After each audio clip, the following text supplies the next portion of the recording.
Partner van Toes in Limburg is Landgoed Hommelheide.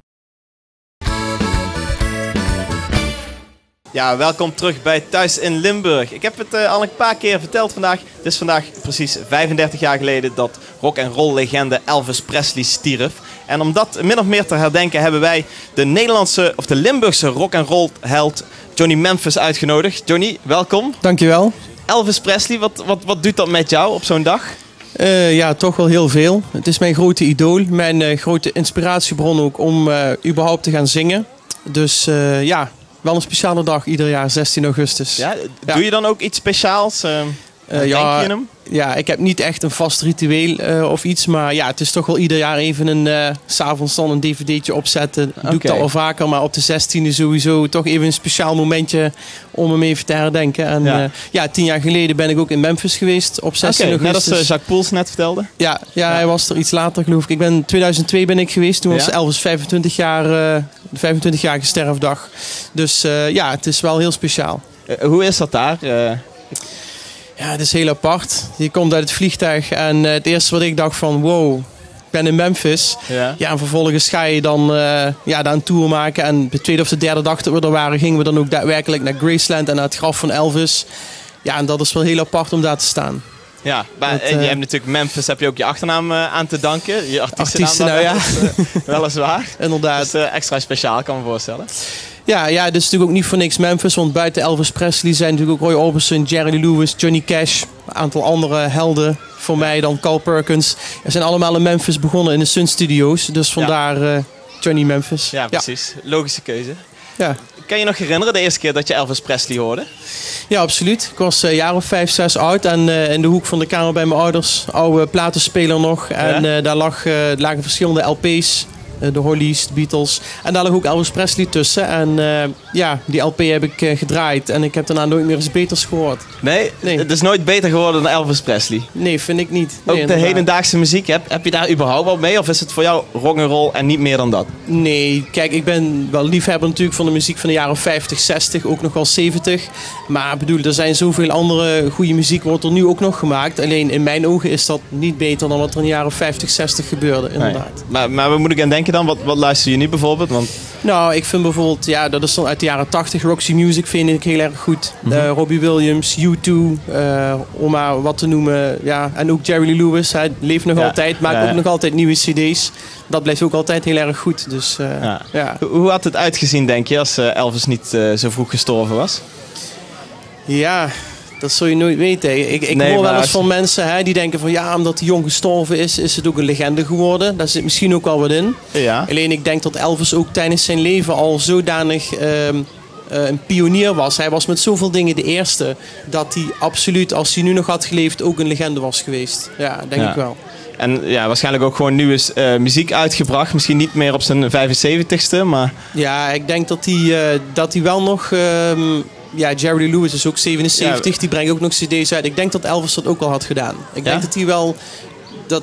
Dat optreden, performen, muziek maken, dat zit toch in je. Daar kun je niet mee stoppen. Nee, precies. Ik denk dat hij door was gegaan. En was hij dan bij de rock'n'roll gebleven, denk je? Of ging hij dan met zijn tijd mee en had hij nu een of ander dance nummer gemaakt? Dat is een goede vraag, dat weet ik niet. Ik denk wel dat hij heel erg bij zichzelf zou blijven, natuurlijk. Inderdaad. Alleen ook in de jaren 70 was Elvis natuurlijk ook meer dan alleen rock'n'roll. Hij heeft daar ook heel veel andere dingen gedaan. Dus ik denk dat hij op die stijl ook wel misschien weer verder was gegaan. Ik denk niet dat hij alleen maar rock'n'roll zou maken, maar wel meer. Wel meer dan dat. Ja, denk ik wel. In hoeverre inspireert hij jou in het dagelijkse leven? Want in de weekend treedt jij vaker dus op als Johnny Memphis. Het is geen imitator, hè? Laat dat even duidelijk zijn. Nee. Ik zing Elvis nummers op mijn manier, zoals ik het leuk vind, met mijn eigen stem. Ja, breng even een... Tuurlijk. En nee, ik probeer niet om Elvis na te doen, want dat kan ook niet. Want Elvis was uniek en ik denk dat je het ook zo moet laten. Ja, maar er zijn er natuurlijk wel zat die dat doen. Ik zie meteen dat plaatje voor me in Las Vegas van die gasten die zich dan verkleden als Elvis. Wat vind je daarvan? Nou, ik vind dat iedereen het recht heeft om te doen wat hij leuk vindt. Als iemand, want vaak is het wel zo dat de jongens die Elvis echt proberen te imiteren, die met zo'n wit pak op het podium gaan, dat zijn vaak wel echte fans. Ja. Alleen, ik heb er zelf niet zoveel mee. Ik zou daar niet zo heel snel een kaartje voor kopen. Nee. Om eerlijk te zijn. Het blijft toch een imitatie dan? Ja. Ja, dus jij houdt het wat korter bij jezelf. Je verkleedt je ook verder niet een of andere pruik of zo. Misschien net een 60s blouseje aan dan. Of ja, natuurlijk. Ik ga wel... Ja, dat is wel 60s, 70s. Ik ga wel in stijl. Op mijn eigen manier, zoals ik het leuk vind. Maar ik ga niet een Elvis pak. Nee. Dat zul je mij niet zien doen. En door de week, beïnvloed je dat nog verder? Ja, niet echt. Ik bedoel, ik heb gewoon mijn normale leven zoals iedereen. Ja. Het is niet zo dat ik zodanig idolaat ben dat er geen dag voorbij gaat. Ik luister wel wekelijks nog Elvis muziek uiteraard. Maar het is niet zo dat mijn dagelijks leven daar ook door beïnvloed wordt. Nee, dat valt wel mee. Even wat meer over jou. Je maakt zelf dan ook rock en roll muziek. Ja. Hoe slaat dat aan anno 2012? Ja, je merkt toch dat heel veel mensen het leuk vinden. Het leuke is dat mensen die periode mee hebben gemaakt, die voelen zich 20, 30 jaar jonger. Ja, dat is heel leuk om te zien. Dat zie je waarschijnlijk ook in de dansmoves dan? Ja, ook. Die zijn niet meer zo soepel inderdaad. Nee, maar het is leuk om te zien dat mensen dan weer even terug in de tijd gaan. Dat ze zich weer even 20 of 22 voelen. En je merkt wel bij het jongere publiek dat ze, dat heb ik tenminste ook wel eens gehoord, dat ze doordat ze mij hebben zien optreden ook naar Elvis zijn gaan luisteren en naar andere muziek. En dat dan ook gaan waarderen. Dus dat is ook wel heel leuk om te horen. Dat is een groot compliment. Ja, absoluut. Nee, absoluut. Dus dat is wel heel erg leuk eraan. Dat is wel een grote waardering die daarvan uit voortkomt. Ja. Want je zingt dan covers, onder andere natuurlijk van Elvis, maar ook eigen nummers, hè? Ja, ik heb ook eigen nummers. Ik schrijf niet zelf, daar moet ik eerlijk in zijn. Die nummers zijn door iemand anders, maar wel speciaal voor mij geschreven. Dus ik heb ook eigen werk, wat inderdaad, waar ik de performer van ben. Dus ik probeer ook origineel te zijn en inderdaad echt Johnny Memphis te zijn en niet iemand anders. Nee, geen imitatie van... Nee. En, probeer je op die manier rock'n'roll opnieuw op de kaart te zetten? Hoe ver gaan jouw ambities daarin? Mijn ambitie is natuurlijk gewoon om veel leuke optredens te doen. Om als ik optreed ervoor te zorgen dat de mensen geëntertained worden. Dat is het waar je het voor doet. Om goede muziek maken. En wat er verder uit voortkomt, dat zie ik wel. Ik heb niet een doel van ik moet dan een hit scoren of ik moet dan dit. Dat komt vanzelf. Maar zou het kunnen? De baseballs uit Duitsland hebben dan wel eigenlijk een beetje bewezen dat dat inderdaad kan. Zij coveren dan hedendaagse muziek in een rock'n'roll jasje. Dus er is animo voor. Ja, absoluut. Ja, ik vond dat ook heel erg goed. Heel leuk. Ik heb het nummer zelf ook in mijn repertoire genomen. De rock'n'roll versie. Dat is iets wat... Ik heb bijvoorbeeld een nummer opgenomen, Black is Black. Ja? Dat is dan wel een iets ouder nummer. Maar dat heb ik een rock'n'roll jasje gegeven.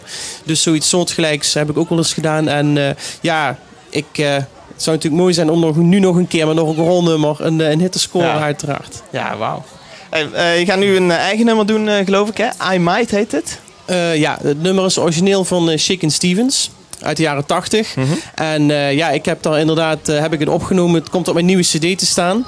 En superleuk nummer, dus ik ben benieuwd hoe de mensen het gaan vinden. Nou ja, ik zou zeggen, ga klaarstaan. Ja, dan mag ik ondertussen nog even een prijs weggeven. Namelijk een lifestyle advies van de Woonboulevard van maar liefst €199. Dat kunt u winnen door even naar de website te gaan van tvl.nl. Daar door te klikken naar de button lifestyle. En daar is dan weer een knopje te vinden met Woonboulevard. Nou, dat wijst zich allemaal vanzelf wel op de site tvl.nl. We gaan nu dus eerst even luisteren naar Johnny Memphis met het nummer I Might.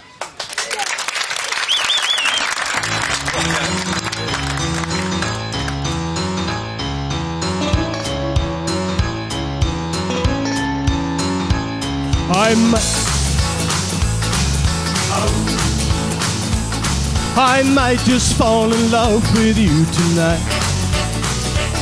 If your kiss lingers still, my lips sing it well, then I just might. I could surrender in your arms tonight. Just hold me tight once more, then kiss me like before, then I just might.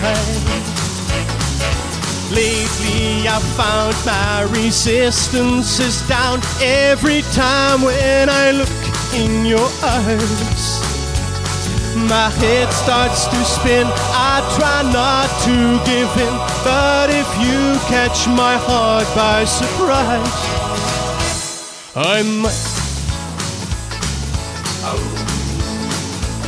I might just fall in love with you tonight.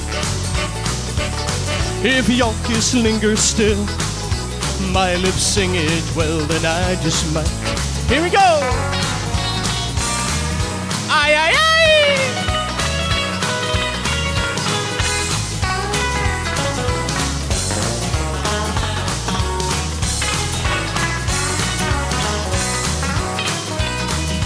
What can I do when a girl sweet as you can kiss all my defenses away? Tonight you may find that you made up my mind, but it's getting much harder to say.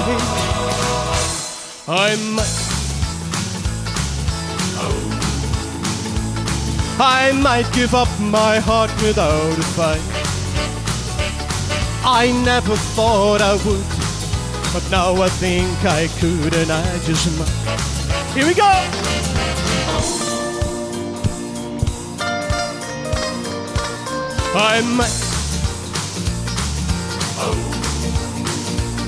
I might just fall in love with you tonight. I never thought I would, but now I think I could, and I just might. I could surrender in your arms tonight. Just hold me tighter once more, then kiss me like before, then I just might. I might give up my heart without a fight. I never thought I would, and now I think I could, and I just might.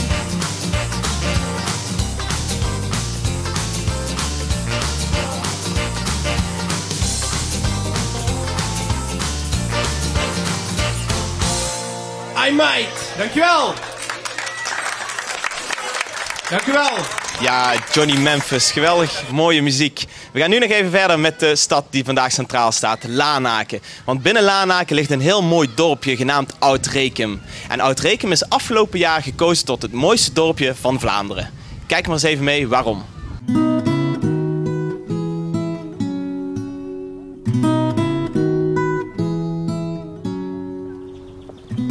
Hier in het Belgische plaatsje Oud-Rekum komen jaarlijks heel veel toeristen. Zelfs zoveel dat ze er een speciaal VVV-kantoor neer hebben gezet. En het is zelfs uitgeroepen tot het mooiste dorp van Vlaanderen. Ja, dan wil ik natuurlijk ook wel weten wat er allemaal te doen is. Hallo. Goedemiddag. Hey, ik ben hier totaal niet bekend in de omgeving, maar ik heb wel gehoord dat dit het mooiste dorp van Vlaanderen is. Dus kunt u mij misschien wat meer vertellen hierover? Nou, je bent inderdaad de gast in het mooiste dorp van Vlaanderen, Oud-Rekum. En om Oud-Rekum te verkennen wil ik je graag deze wandelroute adviseren. Dit is de monumentenroute van 2,2 tot 2,5 kilometer lang. Ze vertrekt bij nummertje 1 en dat is hier pal voor de deur. Kijk aan. Ja. Ja, je volgt gewoon de rode stippenlijn en dan wijst het zich vanzelf uit. De nummertjes stemmen overeen met de bezienswaardigheden die je onderweg zal aantreffen. Ja, en dan vind ik hier extra informatie. En dan vind je extra informatie over. Maar alvorens te vertrekken heb ik nog een tip voor jou. Ja? Oké, dat is goed. Ik ben benieuwd. Hier staan we bij de spiegelmaquette over Oud-Rekum. En deze maquette geeft Oud-Rekum voor in 1600. Ja. Maar ook in 1800. Zo. Dat is mooi. Op die manier kan je zelf ontdekken wat het verschil is tussen Oud-Rekum in de 16e eeuw en Oud-Rekum in de 18e eeuw. En je gaat onmiddellijk opmerken dat er aardig wat verschil is. Absoluut. Even kijken. Ah, dit zijn dan de spijkers die we moeten volgen, toch? Dit zijn de inox spijkers die in de stoep en wegrand zijn aangebracht en die je volgt en die je dan automatisch de wandeling doorheen het stadje aanduiden. Dus die kant op. We gaan die kant uit. Super.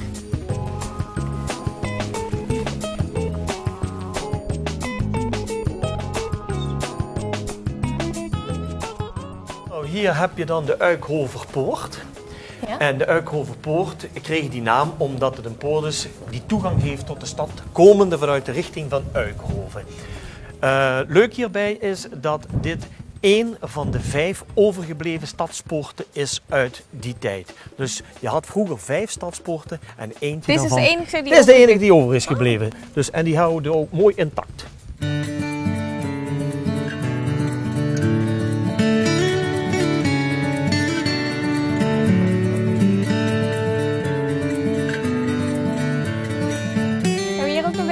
gaan hier eens een kijkje nemen in deze kerk. Dat is de voormalige parochiekerk van Rekem, de kerk Sint-Pieter. En uit welke tijd stond deze kerk? Wel, deze kerk is gebouwd in 1704 en het is dus de laatste parochiekerk van Rekem.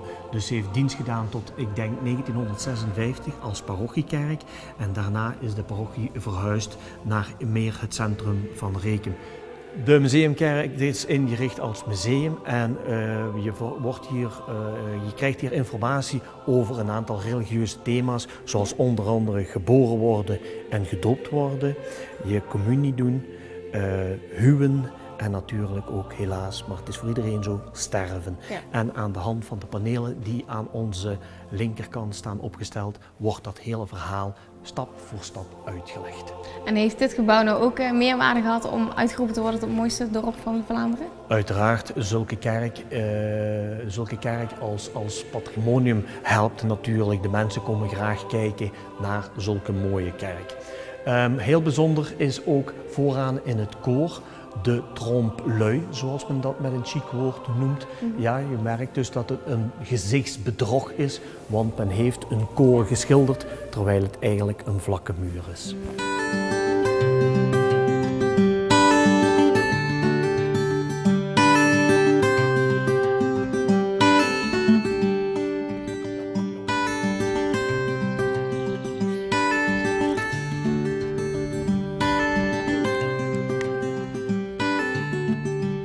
Oh ja, by the way. Ja. Hou jij van dieren? Ja. Dan heeft ze een schot in de roos. Oh.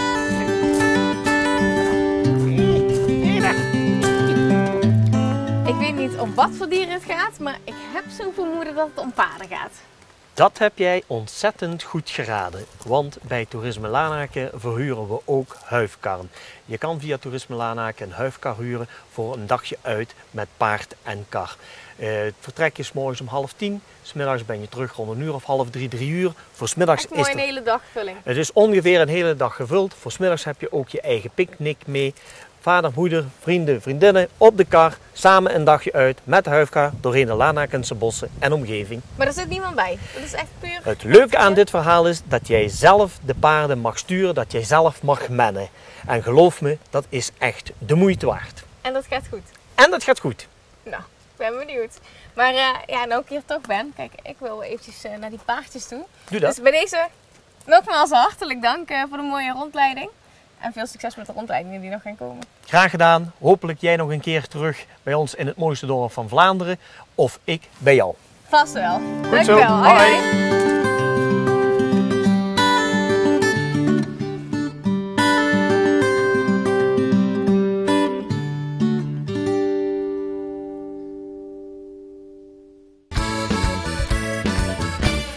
Ja, we zitten nu al de hele zomer op verschillende vakantieparken.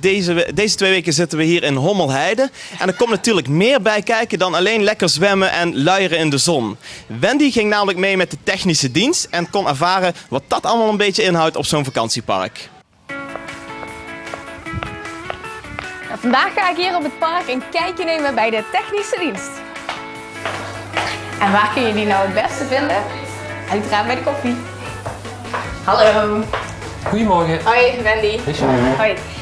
Je bent van de technische dienst. Dan ben ik erg benieuwd op zo'n groot park nou, ja, wat zo'n technische dienst zoal te doen heeft. Nou, de hoofdzaak bestaat eigenlijk uit reparaties en onderhoud van de huisjes en van de chalets, zwembaden controleren. Allerlei voorkomende werkzaamheden op het park. En staat er vandaag iets leuks op de planning? Ik denk het wel. We moeten een klein displaytje vervangen en een jacuzzi.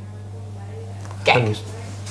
Best leuk toch? Ja? Kan ik meegaan of niet? Want ik ben wel nieuwsgierig. Dat kan. Ja? Nou, laten we gaan.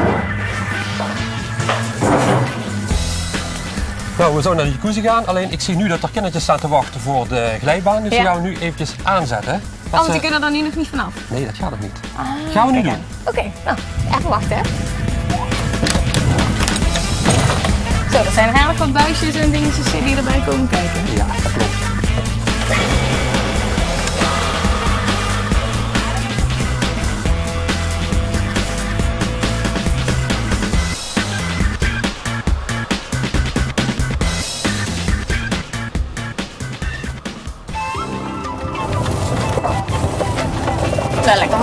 karretje. Dat is ideaal voor het park te rijden. Absoluut. We zijn aangekomen bij het huisje. We gaan eens kijken naar de jacuzzi. Is goed. Ja, want dit is dan de bon, zeg maar. Die moeten mensen dan invullen of zo? De werkbon wordt voor de receptie gemaakt met de klacht die ze hebben. En wij gaan ze dan proberen te verhelpen. Kun je precies op lezen wat de bedoeling is? Ze proberen zo goed mogelijk te beschrijven wat er aan de hand is. Ja, oké. Nou, de slag voor maar, hè? Ja.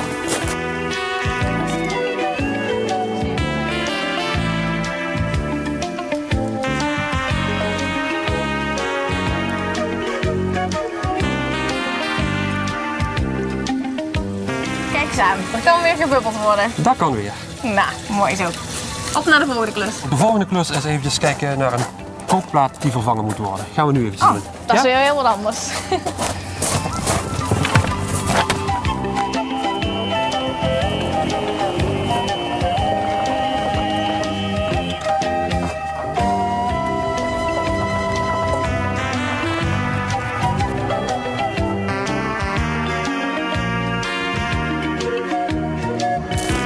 Volgens mij zijn ze thuis, of niet? De fietsen staan aan de zijkant. Ja. Ik denk het wel. Ja, goedemiddag. Goedemiddag. Een probleempje met de kookplaat. Ja, klopt. Hij doet echt niks meer. Mogen we eens kijken? Ja, prima. Kom erin.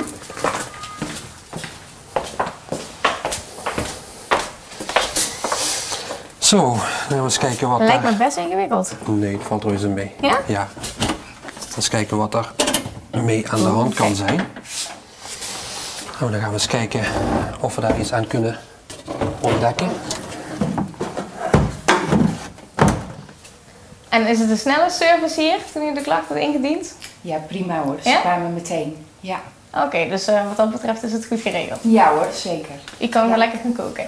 Ja hoor. Tenminste, ik hoop dat het gemaakt wordt. Ja. Gaan we ja, eruit. ik hoop het ook. Ja. Even kijken. Ja. En Richard, ontdekte waar dat lag? Ja, los contact in de aansluiting. Dus het is gefixt. Ja. We kunnen weer koken. Ja, oké, dankjewel. Zo, weer iemand tevreden, toch? Ja, klopt. Wat is nou de meest aparte klacht die je hebt binnengekregen? Er was een keertje dat een vrouw de trouwring op een plankje had neergelegd. Ja? En toen viel het met het vertrek, vlak voor het vertrek, viel de ring in een ventilatieroostertje onder de chalet. Want er was echt zo'n plankje boven een rooster waar ze die ring had opgelegd. Ja, de trouwring. En vlak voor vertrek viel dat ding in het roostertje onder de chalet. Dus we moesten 's morgens, voordat de mensen naar huis vertrokken, onder de chalet kruipen om de trouwring te zoeken. Ja, want die moet natuurlijk wel terugkomen. Zeker weten. En toen? Nou, ze waren heel erg blij toen we achter een kwartiertje, 20 minuten de trouwring onder de chalet gevonden hadden. En zijn toen gelukkig naar huis toe gereden. Zo, je moet er wel wat voor over hebben, hè? Soms wel. Mooi verhaal hoor, maar hard werken hier dus. Ja. En nu? Soms. We gaan kijken of we nog meer klusjes hebben op het park. Dat is goed. In de kop.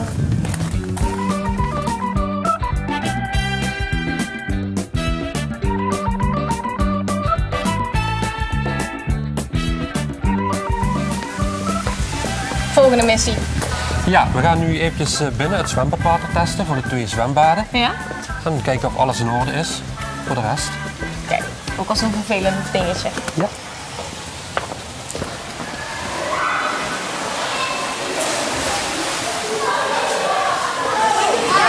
Nou, dan gaan we eens kijken of het water chloor in orde is. Chloor in het water in orde is. Goeiedag. Ga je hier voor het water? Ja, Gewoon even het water eruit halen. water eruit halen. Bepaalde waarden. Kijk, net bij die kookplaat, hè, die mensen die waren heel blij. Maar als er iets niet goed is, ja, dan zijn ze natuurlijk niet zo tevreden. Maar hoe ga je daarmee om? Want ja, ik ben altijd benauwd met de klachten natuurlijk. Dat klopt. Maar je moet proberen altijd ja, zo snel mogelijk en goed mogelijk en netjes mogelijk proberen op te lossen de klachten. En ja, we kunnen het ook soms niet versnellen. Nee. Af en toe ben je natuurlijk ook afhankelijk van andere zaken. Ja. Maar wat maakt het werk nou zo mooi? De afwisseling, altijd vrolijke mensen op het park. Dat is ja, schitterend. Ja. Kijk, ik heb al een Hij beetje wordt roze een beetje kijken. roze. Is dat een goed of een slecht teken? Dat is goed. Waarom is het roze? Best. Ja. En ik krijg die 0,45 En dat is in orde. Dat is een goed teken? Dat is in orde. Ah, oké. En heb je nou nog meer klusjes te doen? Ja, op het park zijn altijd klusjes te doen. En het verschilt heel erg en dat is gegarandeerd wel iets te doen. Maar wel met veel plezier. Zeker weten. Nou, ik vond het wel hartstikke leuk om mee te lopen vandaag, maar ik vind het eigenlijk ook wel een hele leuke locatie. Dus ik hou het wel voor gezien als je het goed hebt. Ja? Oké, nou hartstikke bedankt in elk geval. En succes met de verdere klusjes die nog gaan komen. Dankjewel.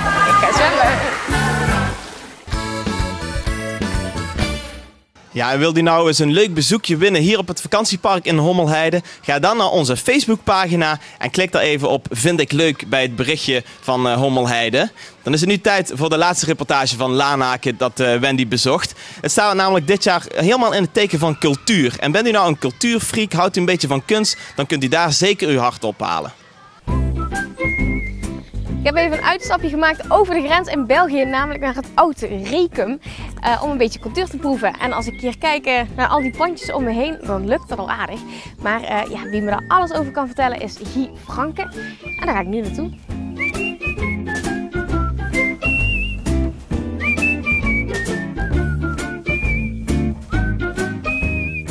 Hallo Guy. Hey Wendy. Hoi.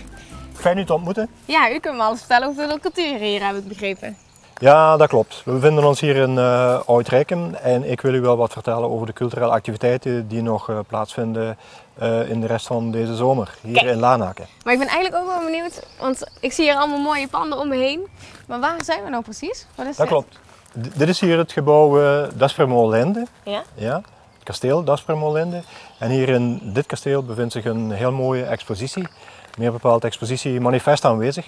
Manifest Aanwezig is een parallel-event van de grote kunstbiennale Manifesta 9, die op dit moment plaatsvindt hier in Limburg. Ja. En op deze tentoonstelling kunt u werk zien van internationale kunstenaars, meer bepaald van kunstenaars Ai Weiwei, Chinese kunstenaar, Chinese dissident, en ook van Koen van Mechelen.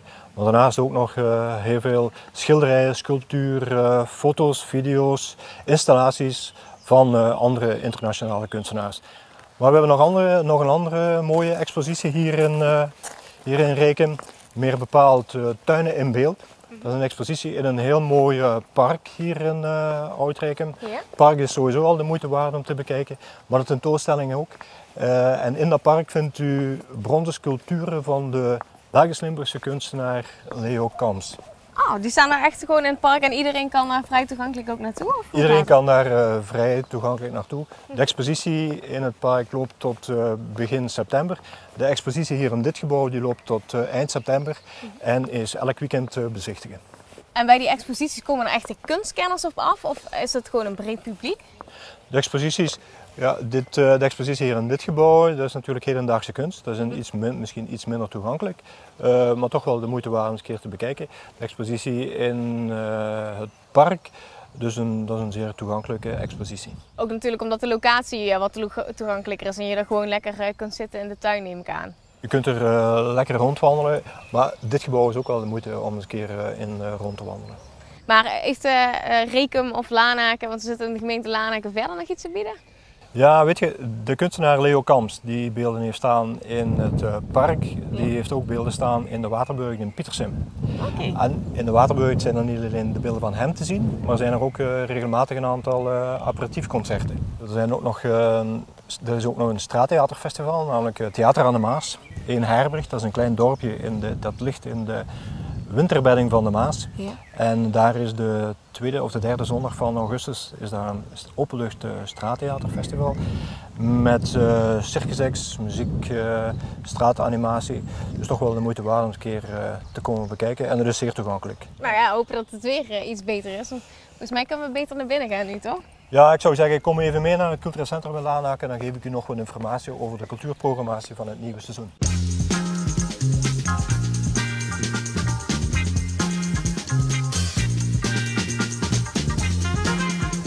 Nu bevindt u zich hier op het podium van het cultureel centrum.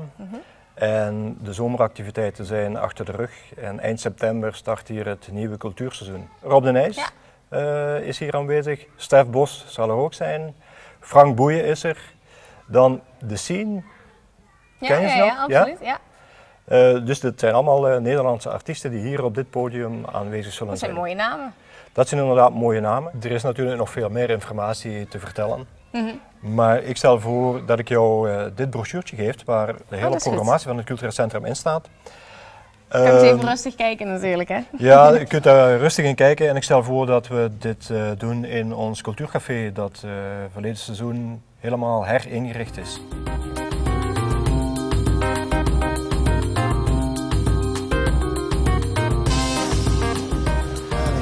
Dank u wel. Dank u. Kijk, dat gaat wel smaken, hè? Dat ziet er goed uit. Absoluut.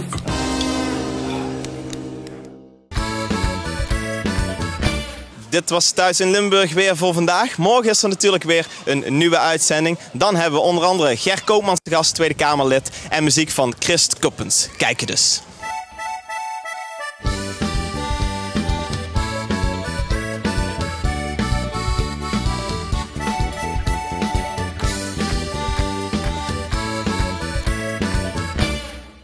Partner van Thuis in Limburg is Landgoed Hommelheide.